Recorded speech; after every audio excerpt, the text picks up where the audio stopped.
Assalamualaikum warahmatullahi wabarakatuh. Perkenalkan, nama saya Nurdianti.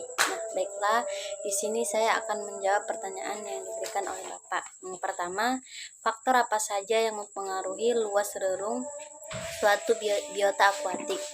Nah, faktor yang mempengaruhi nilai luas relung makanan adalah jenis, kelamin, dan ukuran ikan. Semakin besar ukuran panjang ikan, maka pola kebiasaan makan juga akan berubah dan akan menggunakan luas relung yang besar. Kedua itu ada tumpang tindih relung makanan ikan. Kriteria nilai tumpang tindih relung terdiri dari 3 kelompok, yaitu peluang terjadinya kompetisi rendah atau 0,33, peluang terjadinya kompetisi sedang atau 0,33 sampai 0,67, dan peluang terjadinya kompetisi tinggi 0,67. Jika nilai tumpang tindih berkisar 1, maka kedua kelompok yang dibandingkan memiliki jenis makanan yang sama. Jika nilai tumpang tindih sama dengan 0, maka tidak didapatkan makanan yang sama di antara dua kelompok yang dibandingkan. Nah, soal yang kedua itu, apakah ikan karnivora cenderung memiliki relung yang lebih luas? Nah, di sini ada beberapa kelompok, yaitu kelompok pertama ada kelompok ikan herbivora yang terdiri dari atas nil M atau emas, bawal, dan ikan nila yang bersifat sangat spesialis dalam memanfaatkan makanan yang tersedia. Pada kelompok ini, ikan nila mempunyai luas relung makanan paling luas. Hal tersebut berarti ikan ini mampu memanfaatkan keragaman sumber daya makanan yang ada, sehingga ikan nila akan jauh lebih mampu menyesuaikan diri dengan fluktuasi kesediaan makanan dibandingkan dengan jenis ikan herbivora lainnya. Nah, yang kedua itu ada kelompok ikan bersifat omnivora yang bersifat generalis dalam memanfaatkan kelompok makanan yang tersedia. Kelompok ini hanya terdiri atas ikan lalawak yang suka memanfaatkan tumbuhan sebagai makanannya. Nah, kelompok yang ketiga itu adalah kelompok ikan karnivora yang bersifat generalis dalam memanfaatkan kelompok makanan yang ada. Kelompok ini terdiri dari atas ikan Oscar dan kebogerang. Ikan kebogerang murni sebagai karnivora karena tidak mengkonsumsi makrofita maupun fitoplankton. Sebaliknya, ikan Oscar masih memanfaatkan makrofita sebagai makanan utamanya, sehingga ikan ini masih dapat dikatakan ikan karnivora yang cenderung herbivora atau transisi antara karnivora dengan herbivora. Nah, kelompok yang keempat itu adalah ikan predator, dan kelompok ini bersifat sangat spesialis dalam memanfaatkan kelompok makanan yang tersedia. Kelompok ini terdiri atas ikan tagi, gabus, dan bututu. Nah, soal yang ketiga itu, jelaskan interaksi antara komponen abiotik yang dapat mempengaruhi produktivitas primer di perairan. Nah, di sini ada beberapa komponen abiotik. Yang pertama itu ada penetrasi cahaya, yaitu kebutuhan cahaya merupakan suatu batas fundamental distribusi seluruh organisme. Nah, yang kedua itu ada nutrien, yaitu pada ekosistem perairan alami.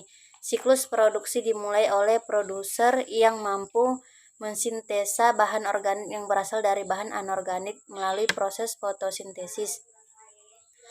Nah, beberapa jenis bakteri melakukan komosintesis dengan bantuan cahaya matahari. Nah, yang ketiga itu ada klorofil. Konsentrasi klorofil merupakan indikator untuk utama mengestimasi produktivitas primer dan merupakan variabel penting dalam proses fotosintesis. Yang keempat itu ada suhu. Nah, suhu pada perairan sangat berperan dalam mengendalikan ekosistem perairan. Yang kelima yaitu kekeruhan. Tingginya kekeruhan akan mengurangi penetrasi cahaya yang masuk ke perairan, yang akan berdampak pada penurunan produktivitas primer perairan. Nah, yang keenam itu ada arus. Arus merupakan gerakan mengalir suatu massa air yang dapat disebabkan oleh tiupan angin, perbedaan dalam densitas air laut, maupun oleh gerakan bergelombang panjang, misalnya pasang surut. Nah, yang ketujuh itu ada kedalaman. Nah, kedalaman ini akan berpengaruh terhadap penetrasi cahaya yang masuk ke suatu perairan.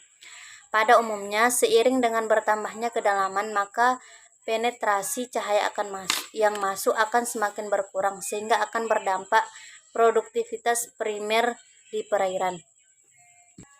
Nah, soal yang keempat itu, suatu biota perairan mungkin saja tidak bertahan hidup di kondisi yang baru. Nah, di sini contohnya ada ekosistem terumbu karang. Terumbu karang sangat dipengaruhi oleh faktor-faktor lingkungan laut seperti tingkat kejernihan air, arus salinitas, dan suhu. Tingkat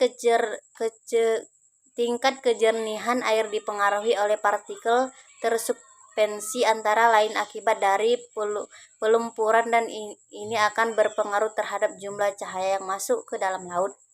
Nah, sementara cahaya sangat diperlukan oleh zooxanthella yang fotosintetik dan hidup di dalam jaringan tubuh binatang pembentuk terumbu karang. Nah, arus membawa oksigen yang dibutuhkan hewan-hewan terumbu karang. Kekuatan arus mempengaruhi jumlah makanan yang terbawa, dengan demikian mempengaruhi juga kecepatan pertumbuhan binatang karang. Suhu laut optimal bagi kehidupan terumbu karang adalah antara 26 sampai 28 derajat Celcius. Kenaikan atau penurunan suhu dalam waktu yang relatif lama dapat mengakibatkan kematian hewan karang. Nah, soal yang kelima yaitu jelaskan contoh kasus pemanfaatan bentos sebagai bioindikator perairan. Nah, di sini bentos merupakan hewan yang sebagian atau seluruh siklus hidupnya berada di dasar perairan, baik yang sesil, yang merayap maupun menggali lubang. Nah, beberapa hewan ini memang mempunyai peranan penting dalam perairan, seperti dalam proses dekomposisi dan mineralisasi material organik yang memasuki perairan, serta menduduki beberapa tingkatan trofik dalam rantai makanan. Penggunaan bentos, terutama makrozobentos, sebagai indikator biologi kualitas perairan bukanlah merupakan hal yang baru. Nah, beberapa sifat hidup hewan bentos ini memberikan keuntungan untuk digunakan sebagai indikator biologi, diantaranya mempunyai habitat relatif menetap. Nah, dengan demikian perubahan kualitas air tempat hidupnya akan berpengaruh terhadap komposisi dan kelimpahannya. Nah, komposisi atau kelimpahan makrozobentos bergantung pada toleransi atau sensitivitasnya terhadap perubahan lingkungan. Nah, mungkin cuma sampai di sini saja yang dapat saya sampaikan. Lebih dan kurang saya mohon maaf. Wassalamualaikum warahmatullahi wabarakatuh.